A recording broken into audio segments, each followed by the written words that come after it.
ہے کہ جب حضور مسجد نبوی سے باہر نکلتے ہیں تو آگے حضرت عمر و ابو بکر رضی اللہ تعالی عنہما کھڑے ہیں، چہرے کے اوپر عجیب اداسی ہے۔ کہا عمر ابو بکر اس وقت کیوں کھڑے ہو؟ عرض کی حضور بھوک نے گھر میں ٹکنے نہیں دیا، ہم نے چاہا حضور کا چہرہ دیکھ لیں تو کچھ پیاس بجھ جائے، کچھ بھوک مٹ جائے۔ حضور نے فرمایا میرا حال بھی یہی ہے، جس چیز نے تجھے گھروں سے نکالا ہے وہی چیز مجھے گھر سے نکال لائی ہے۔ چلتے ہوئے حضرت ابو ایوب انصاری کے گھر کے قریب سے گزرے،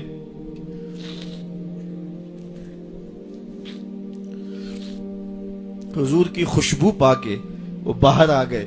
عرض کی بندہ نواز آج میرے مہمان نہیں بنتے؟ حضور نے کہا تمہاری مرضی۔ گھر لے گئے، چٹائی بچھائی، حضور کو بٹھایا، گھر والوں کو بکری کا بچہ ذبح کر کے دیا، کہا جلدی جلدی کھانا تیار کرو، میرے آقا کو بھوک لگی ہوگی۔ یہ کہہ کے واپس آئے، حضور کے پاس بیٹھے، نظر چہرے پہ پڑی تو گھبرا گئے۔ نکاحت کے آثار اتنے واضح تھے کہ سمجھ آ رہی تھی کتنے دنوں سے حضور نے کچھ نہیں کھایا۔ اٹھ کے باغ میں چلے گئے، کھجوروں کا خوشہ توڑا، حضور کے سامنے رکھا، کہا بندہ نواز جب تک کھانا تیار نہیں ہوتا یہ کھجوریں تناول فرمائیں۔ تھوڑی دیر کے بعد کھانا دسترخوان پہ لگ گیا، حضور سے عرض کی گئی حضور آئے کھانا تناول کر لیں۔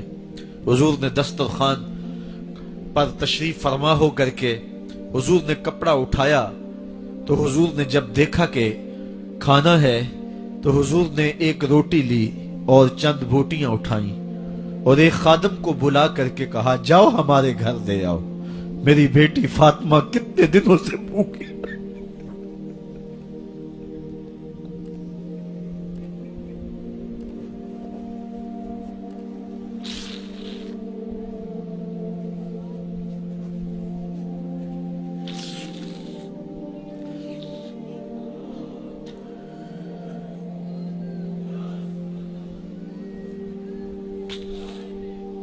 کہا جاؤ ہمارے گھر دے آؤ، میری فاطمہ کتنے دنوں سے بھوکی بیٹھی ہوئی ہے۔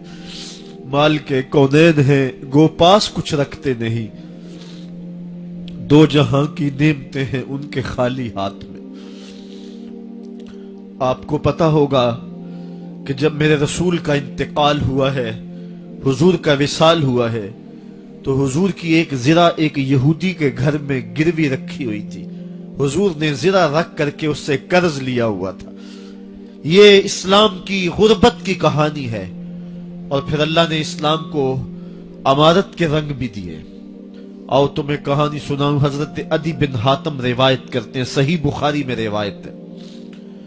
یہ حاتم تائی کے بیٹے ہیں، کہتے ہیں میں حضور کی خدمت میں حاضر ہوا، ایک شخص آیا کہنے لگا حضور غربت نے میرا برا حال کر دیا ہے، اور اس نے شکایت کی غربت کی، پسماندگی کی اور اپنی معاشی بدحالی کی۔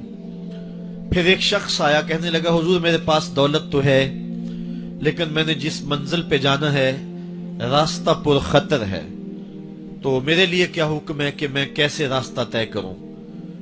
تو یہ دو لوگوں نے یہ باتیں کی تو حضرت عدی کہتے ہیں کہ حضور نے روئے سخن میری جانب موڑا اور میری جانب مخاطب ہو کے کہا عدی تو نے ہیرا دیکھا ہے؟ عدی کہتے ہیں میں نے عرض کی حضور دیکھا نہیں، سنا ہے، ہیرا یہ شہر ہے عراق کا۔ تو حضور نے فرمایا عدی تو نے ہیرا دیکھا ہے؟ میں نے کہا نہیں حضور دیکھا نہیں، اس کا تذکرہ سنا ہے۔ فرمایا عدی اگر اللہ تجھے زندگی کی مہلت دے تو ہیرا سے ایک خاتون چلے گی، تو اپنی آنکھوں سے دیکھے گا اور مکے تک پہنچے گی اور اللہ کے گھر کعبہ کا طواف کرے گی، اور اس کو ہیرا سے لے کر کے مکے تک اللہ کے علاوہ کسی کا ڈر نہیں ہوگا۔ کہتے ہیں کہ میں نے دل میں کہا کہ پھر بنو طے کے ڈاکو مر گئے ہوں گے جنہوں نے عرب کے اوپر روب ڈال رکھا ہے، تو وہ تو پھر ختم ہو گئے ہوں گے۔ کہتے ہیں میں ابھی سوچ ہی رہا تھا کہ حضور نے مزید میری حیرت میں اضافہ کرتے ہوئے کہا عدی اگر تجھے اللہ نے زندگی کی مہلت دی تو تو دیکھے گا کہ کسرا کے خزانے تیری جھولی میں ہوں گے۔ تو اس دور کی سپر طاقت تھی۔ میں نے کہا حضور کسرا بن ہرمز हुजूर ने फरमाया हाँ किसरा बिन हुरमज।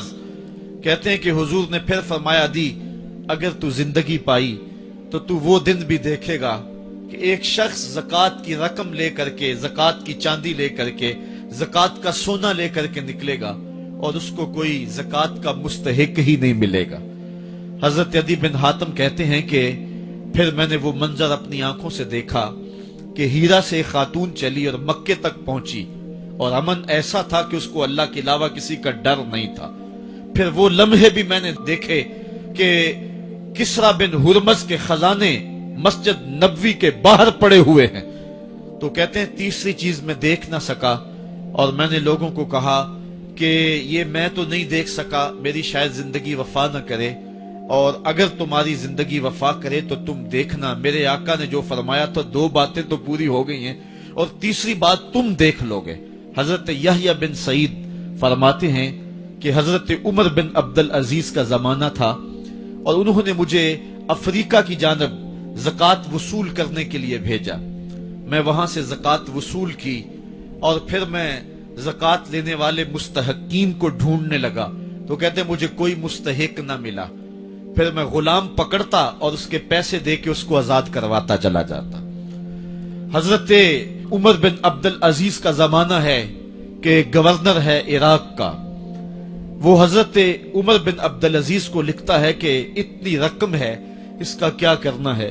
तो उमर बिन अब्दुल अजीज कहते हैं रकम लेके यहां ना आना, वहां इराक के लोगों में बांट दो, जो ज़कात के मुस्तहिक हैं उनको तकसीम कर दो। तो गवर्नर लिखता है जो मुस्तहिक है उनको दे दी, अब कोई मुस्तहिक नहीं रहा तो मैं क्या करूं। तो हजरत उमर बिन अब्दुल अजीज कहते हैं जो मकरूज हैं उनका कर्ज उतार दो। तो कहते हैं कि हाँ कर्ज भी मैंने उतार दिया है, रकम फिर भी बच रही है, क्या करूं। तो हजरत उमर बिन अब्दुल अजीज ने फिर लिखा जो शख्स शादी करना चाहते हैं उनका हक मेहर अदा कर दो। मैंने कहा कि वो भी कर दिया है, रकम फिर भी बच गई, अब क्या करूं। तो हजरत उमर बिन अब्दुल अजीज ने मुझे लिखा कि जो गैर मुस्लिम हैं जिन्होंने टैक्स दिया हुआ है, जितना टैक्स दिया है उससे दुगने पैसे उनको कर्जे में दे दो और उनको कहो जाओ इसका कारोबार करो, खेती बाड़ी करो, और साथ उन्हें यह भी कह देना कर्ज की फिक्र ना करना और ज्यादा इसमें परेशान ना होना, जब दे सकोगे दे देना। ये दौर भी फिर इस्लाम ने देखा और ये घड़ियां भी देखी जब चिथड़े पहने हुए थे, जब पैबंद लगे लिबास पहने थे, जब पेट में डालने के लुकमा भी नहीं था। अल्लाह का दीन उस वक्त भी गालिब था और जब गलियों के अंदर रेशम बिखरा हुआ होता था कोई उठाने वाला नहीं था, दीन उस वक्त भी गालिब था।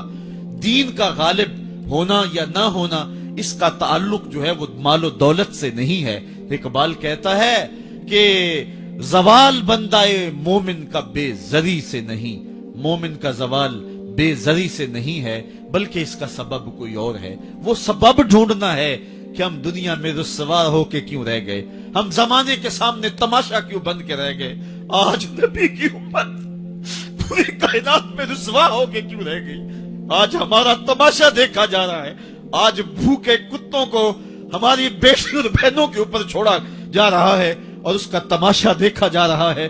क्या हमने ये दिन भी देखने थे। हमने सुराग लगाना है। दौलत की किल्लत और कसरत ये सानवी चीजें हैं। हमने तारीख में देखा है हम कभी माली तौर पे कमजोर थे, रुस्वा नहीं हुए हैं। माल ज्यादा हो गया, रुस्वा नहीं हुए हैं। रसवाई के सबब कोई और हैं। आइए तुम्हें कहा